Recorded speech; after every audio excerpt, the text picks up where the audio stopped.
What up, YouTube? It's your boy Banks, and we back in the building, you feel me? It's True Talks, cause True Talks, alright? Let's get straight right into it. So you already know last night, obviously, now made it official that the Raptors lost back-to-back games, bruh. Back-to-back games, not even just losing back-to-back games, but losing back-to-back games to the Pistons and then the Magic, fam. Like, bruh. And it's funny that just before that, the video before that I did, I was literally saying those games should be guaranteed. And then now look, like the point that I was making was none of these games are basically guaranteed. And even the guaranteed ones aren't really guaranteed, even though they should be. Like a post All-Star break, like that's what I was saying, is the Raptors really going to get exposed because these people and everybody in the Raptors fan base and everybody thinking that the Raptors are this elite 6 seeds, 5th seed, you know, 2nd round team and all this type of stuff. Like, bruh, y'all in for a rude awakening because, again, like I said, even though they've been beating good teams and great teams during that winning streak and during that stretch, a lot of these teams weren't maximizing fully healthy. A lot of them weren't looking at it like, okay, we're going to game plan for the Raptors like that. Now it's different. Now it's post All-Star break. Everybody's trying. Everybody's moving up in their seedings. Even the teams that are bad, you have their, as much as they might not even trying to win, I don't even think it's necessarily about that. Guys individually that want to have a rotation moving forward in the next season, maybe, you know, want to still be on the team next season, not be traded, you know, all that type of stuff. Like you want to snap when you're on the court. So everybody post All-Star break looks to snap no matter what, whether their team is losing or not. No matter what, you're going to get the best of everybody, even if the team overall has been weak and they're trying to lose whatever, unless they sit down their main guys. And for the most part, they're not going to, because if they have young guys, they're going to play them so they can get experience. So every time it's going to come down to, like, teams are going to be trying for the most part, even no matter what, right? Even the bad teams. So when you look at it from that perspective, I know with the Raptors' lack of shooting and the Raptors' personnel at hand is going to be a struggle. And you can see it. All these games since post All-Star break, you can see the Raptors struggle offensively. Yes, obviously, Gary Trent isn't shooting the best. Even Van Vliet, when he played, they're not shooting the best. And, like, they're still missing OG and etc. But they were winning with injured guys and stuff like that even before. So you can't use that as an excuse, even though it's valid. But for the most part, would that change hella much what the Raptors are doing when I'm seeing 3 non-shooters in the game, when I'm seeing 2 non-shooters in the game? Like, they're going to guard you differently, especially now when all you have is Malachi and all you have is Gary Trent starting in terms of just the shooters.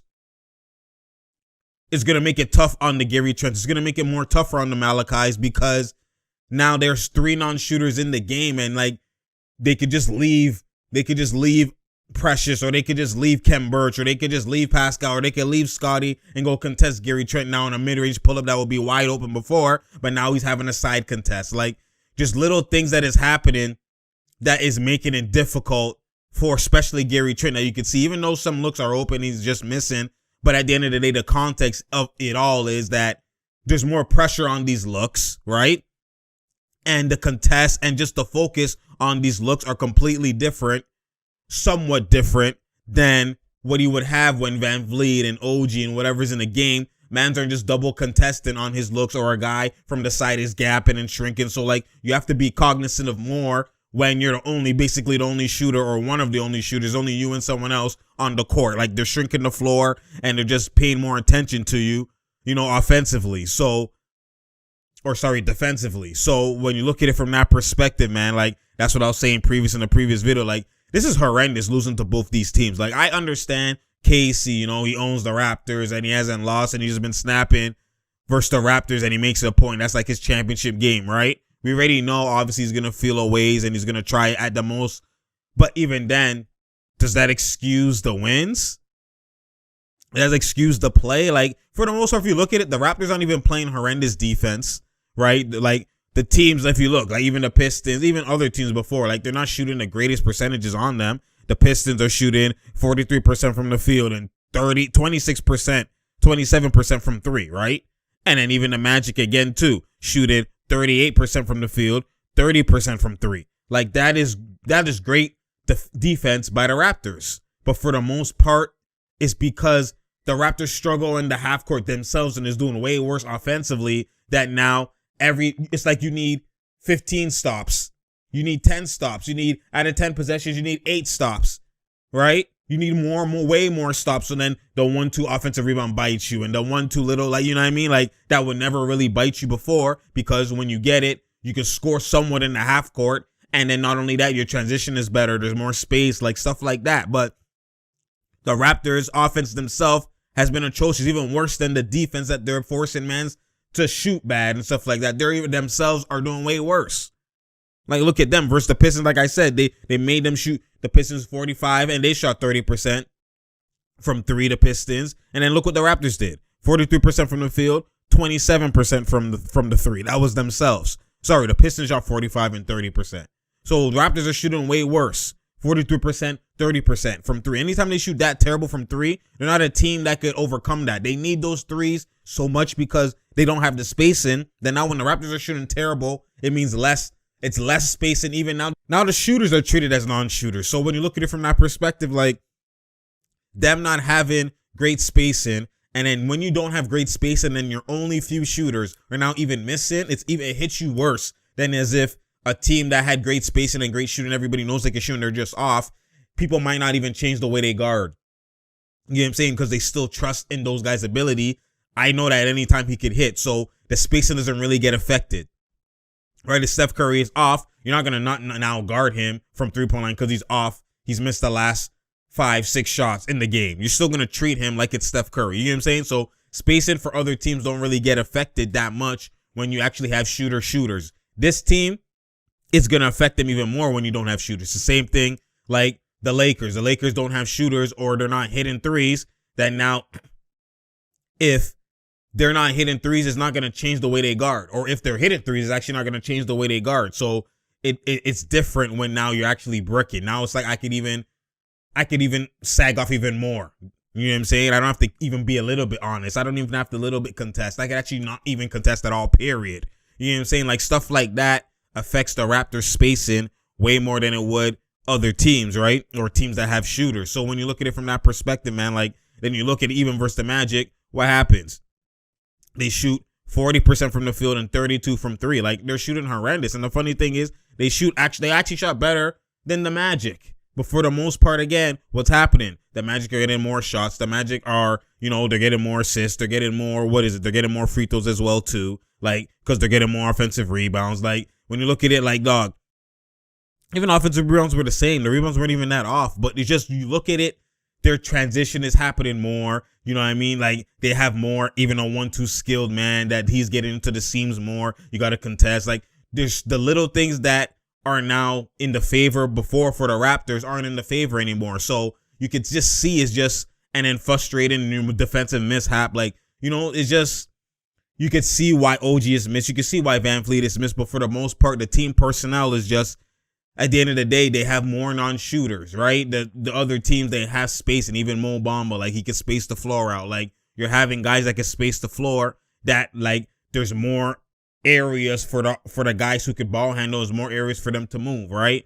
Or even the guys that are ball handling have more ability than the other. Like, you know what I mean? It's a chain reaction right now, and you can just see that for the most part, the Raptors offense, like teams are able to put a zone out, and they're able to thrive versus the Raptors, basically. Like, that's atrocious. Why? Because, again, like I said, the non-shooters in the game, like, it's too much. And now I always told y'all that it's going to come to bite them. Like, yes, they made it work, but when you're not having guys focus in and they're not paying attention, which is why I said post All-Star break, Raptors are going to struggle. You're really going to see it's a test. People didn't look at it like it's a test or anything. Okay, the Raptors can move in the standings and yada, yada, yada. And I'm like, I think that if anything, they probably would drop. That's why I'm like, it's a test, because I want to see if they're snapping and still winning, even post All-Star break, then now, like, okay, they for real. But for me to even think or even wait for the test to happen or think that it's even going to be a test is because I know the outcome. I know that it's not going to be the greatest. You know what I'm saying? I know these things because, again, it's the personnel. When teams are trying, it's going to be hard for you. Like this, you're seeing more zone coverages than the Raptors have saw beforehand because, again, teams are trying now. They're focused like, yo, they can't shoot, fam. Run the zone. Miami runs the zone. Other teams run the zone. You know what I'm saying? Like people run the zone on them and then boom. You see how it goes, right? Bro, it's tough, man, when you look at it. Like, the zone should not affect you to that magnitude. Like, you're literally watching Raptors continuously force paint, force paint, force paint, force paint, force paint, force paint, force paint. Like, and it's not working, man. You can't just, and then other mans are in the paint with you. Like, it's just literally is ugly basketball, man. Like, it's ugly, man. It's horrendous. Switch it up, Nurse. What are you doing? Like, and the thing is, how can you really blame Nurse really when what personnel do they have to use? Are they going to continuously keep Pascal and Scotty at the 5? They start off like that. Well, sometimes they don't. Kem Birch is there. But, like, Kem Birch ended up being unplayable. Like, Precious had to shoot 4 threes. He went 2 for 4, which is good. Great, actually.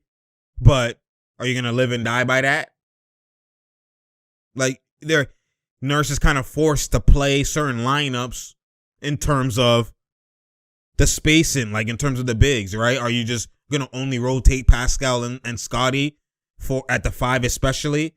And like, but at the end of the day, you have the only backup bodies. You're not going to not play Precious. Like, you know what I mean? Like, he's kind of like he's dealing with the hand that he's dealt. So, like, I don't blame him fully, but like, the ones I blame him for is like the Banton and the extra having 4 down non-shooters like that. You could fix yourself, but it's gonna be hard for them to get away with having 3 non-shooters and try to have 2. Like, the most they can have is 2, but even then, like, can you really do that when you don't have OG and when you don't have Van Vliet? You're gonna have to play more. You know what I mean? So it's like you're gonna play Thad Young more. You're gonna play, like, you know what I mean? So it's like, it's just tough, man. I know, obviously, for the Raptors, when they have injuries, it probably means more than other teams because it's not just the depth. It's not just who is not playing. It's the play style and the personnel of who is not playing. You only have a limited amount of shooters anyway. So when you have 2 of those shooters not playing, like, it affects the lineup drastically. Now you're going to have 3 non-shooters in the game. Like, you're going to have more, weaknesses out there. As opposed to if OG's there and Van Vliet's there, you're going to have less lineups of just 3 non-shooters or 4 non-shooters. You're going to have less lineups because you're rotating Van Vliet, OG, and Trent anyways. That's going to be guaranteed 2 shooters in the game probably at all times, right? So, Nurse is still going to do those 1-2 lineups with Banton, Precious, Scotty, and Pascal, and then you just have, OG, or you just have Trent or whatever. He still might randomly do that, but the chances of that happening is less likely when you have OG, Trent, and Van Vliet. So now when you have OG out and you have Van Vliet out, it's going to drastically affect the personnel that's on the court. So it hurts them more than other teams if they had a 1-2 man injured, because that person that's getting replaced is going to be replaced by a same fit or still a guy who can shoot. Like, maybe a 3-and-D, but he can still space the floor. Like, the spacing won't change drastically. Maybe the creation might, but the spacing won't really change. You're still going to have shooters out there. So, that's why it's affecting the Raptors more so. But for the most part, like, there's no excuse, though, regardless. Losing to these 2, losing to the Pistons and the Magic and back-to-back games and at home, yeah, there's no excuse, fam. Like, stop it. If y'all trying to find there's no excuse. Obviously, I understand the reasons why it might be more difficult, like I laid them out. But there's still no excuse. You have enough personnel. Pascal's there. You still have Trent. You still have enough personnel to beat these teams that aren't even, you know what I mean? Come on now. They're not like that. You're supposed to be a 7 seed. Like, now you're losing ground. Now imagine the Nets were healthy. Y'all won't even be 7 seed no more. You know what I'm saying? Like, you might just drop in the standings. Like, the Hawks are starting to ramp it up. Like, the Nets are getting more healthy. Now they might start ramping it up. Like, you can't afford to have all these losses, yo. Is the play-in still going to be there? You know what I'm saying? Like, are they still going to be able to play in the play-in? Like, are they going to drop even more? Like, what are we looking at? What are we talking about? So, this is horrendous, man. This is it's just not what LA looks like, man. It's not what LA looks like at all. Like, I don't like what I'm seeing, period. Like I said, it's so frustrating watching these lineups and watching man just just run into the paint just nonstop. Like, dog, come on now, pull up. Like, and it's hard. Can you really pull up where man's sagging? Like, the personnel is just, bruh, it's just ugly basketball is what I'm seeing. Like, bruh, in the third quarter, man's had 39 points, yo. When have you seen that in just this season alone? In this era period? Like, dog, like, eventually they ended up getting 97, but Is that what we really doing? Like, that's what we're really doing, right? And then they face the Cavs tomorrow, which, we already know how the Cavs is good. You know what I mean? So, like, when you look at it, like, dog, bruh, if you scrap the Nets, both game, look, the Hornets, first game after the break, 93 points. The Hawks, second game after the break, 100 points. Versus the Nets, 133. Versus the Nets, 108. Those are anomalies. The Nets, you see the struggles unhealthy. Versus the Pistons, 106. Versus the Magic, 97. So you can see a theme here. Their half-court offense is fugazi. It's atrocious. It's fugaga. My goodness. Straight doo-doo. That's what their half-court offense is right now. So, like, when I look at it, I'm like, bruh, it's horrendous, man. Like, they're getting padded. And you're going to face the Cavaliers who have length. Like, that Pascal shit going off. Like, you have Mobley. You have Jared Allen. You have Marketing. You have Okoro. You, like, look at the length they have in their lineups. You think you're just going to run into the paint like that? You're going to get it. Like, dog, I would be surprised if they score over 90, fam. That might be another L. Like, we don't know. Like, if you have to guess, I would guess there's going to be another L. And that's on ESPN too. Like, VanVleet better come for that game or something. Like, maybe, like, come on now, man. It's just tough, man. It's just tough. Like, just their half-court offense is just atrocious, man. I'm just watching it. I'm just like, dog, like, let me go watch the Bulls, fam. Let me go watch, like, dog, it's just fugaziness, man.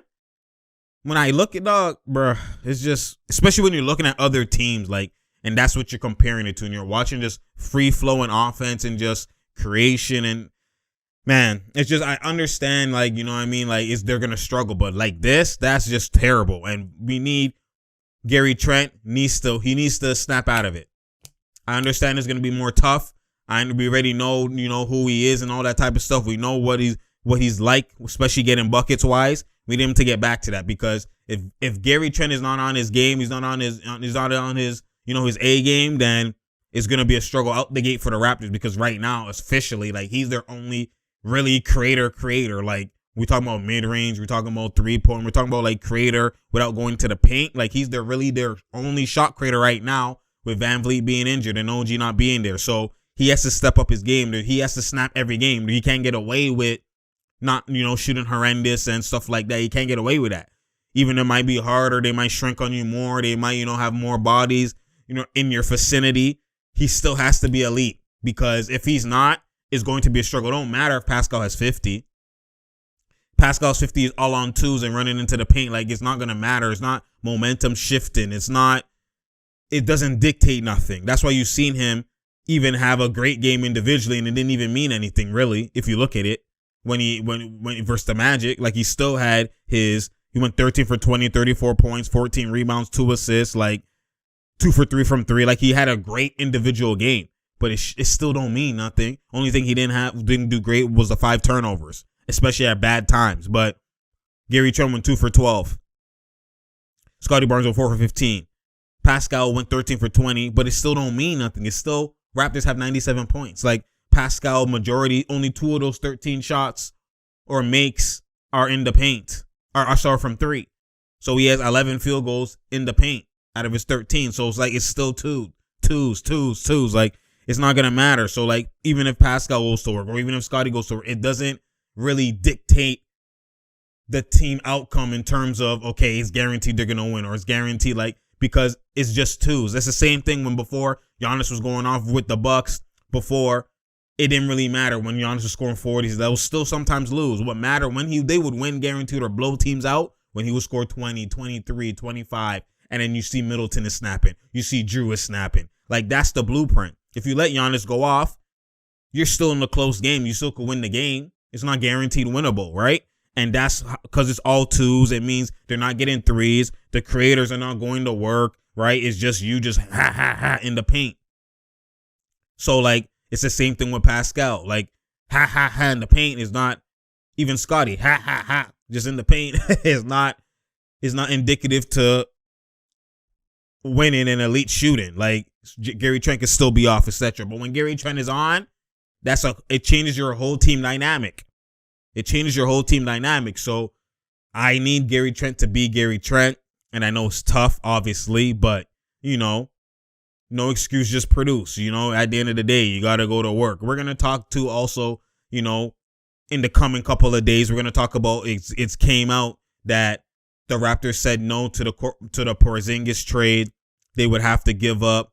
I'm pretty sure it was who was it? I'm pretty sure it's Gary Trent, Goran Dragic, and somebody else, maybe a pick or something like that. Somebody else, maybe another piece. But they would have to give that up, and they said no. Gary Trent is untouchable, and rightfully so. But we're gonna talk about it and go into depth about that and see, was that a mistake? Was that great? Was that smart? Like, we're gonna talk about all angles, not just, you know, an angle from Gary Trent's perspective, Raptors, right? But from, like, which hill do you die on? Is it, you know, do you go with this, and does it do a lot of damage or help in a lot of ways? But if you look at this, does it help in this way? Like, we're gonna, you know, you have to take the lesser or the greater of two evils. You know what I'm saying? Basically, you have to like pick and choose which one you want to go with, why, what helps more, what, you know, has more strengths aligned with it, correlated with it versus this decision. Like, so we're gonna break that down as well too. You already know. It's your boy. It's True Talks, because True Talk. Share, like, and subscribe. We out here. There's no doubt here. There's no drought here. You feel me? I appreciate y'all. You already know. Again, click that notification button so you know when I'm here, because I'm here. You feel me? I appreciate y'all. Bruh, this is not what elite looks like, because at the end of the day, this is, bruh, the Magic and the Pistons, fam. The Magic and the Pistons, that's what we doing. That's what we doing. That's what we doing. And, man, like, dog. And we already know how the schedule is going to really get tough. That's what we doing. Guaranteed teams you can't even beat. That is horrendous. That is atrocious. I don't care who's on the floor, fam. That's unexcusable. Inexcusable. Bruh, dog. That's fugazi, man. But we'll see. Again, we'll see how stuff transpire and all that. But you already know, we stay tuned. We're going to talk about, I got a lot to talk about, especially early next week. Probably Monday, the videos will come out. Bruh, we're going to talk about the Giannis, can he play in the throwback? We're going to talk about the John Morant, Derrick Rose, you know, comparison that Mance is going with. We're also going to talk about the Lakers with this fugaziness. There's a lot to get into, right? And then again, Raptors face Cleveland, and that probably will be a breakdown. So stay tuned. You already know. I appreciate y'all. You already know. And I'm out, man.